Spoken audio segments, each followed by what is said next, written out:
Hi అండి, అందరు ఎలా ఉన్నారు? అందరు బాగున్నారు కదా?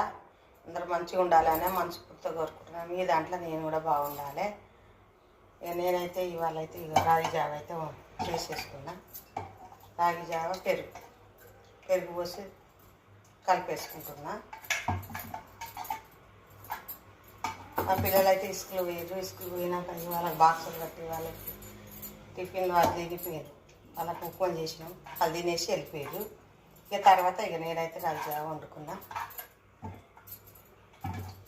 ఈ రాగి జావ ఎందుకంటే ఎండాకాలంలో మంచిగా ఉంటుంది, చల్లగా ఉంటుంది.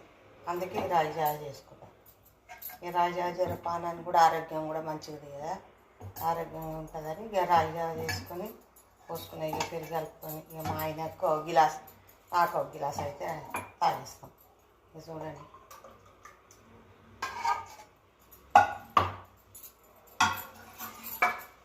రెండు గిలాసాలు అయితే పోసేసుకున్నా. ఇక చూడండి, ఒకటి నాకు ఒకటి మా ఆయనకు రెండు గిలాసాలు అయితే పోసుకున్నా. ఈ రాగి జావ ఎంతమందికి ఇష్టం ఉంది, ఎంతమందికి ఇష్టం లేదో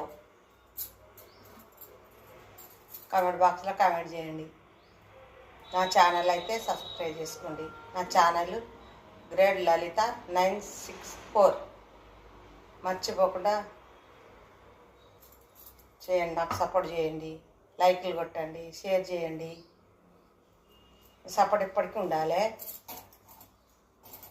అందరికీ, చిన్నోళ్ళ పెద్దోళ్ళకి అందరికీ బాయ్.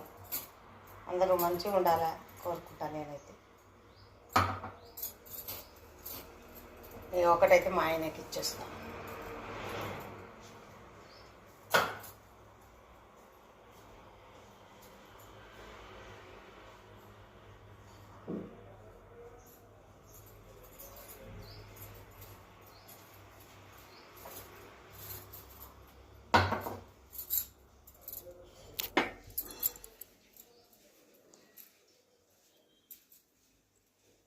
ఎప్పటికీ రోజు తాగితే మంచిగా ఉంటుందండి, చల్లగా ఉంటుంది.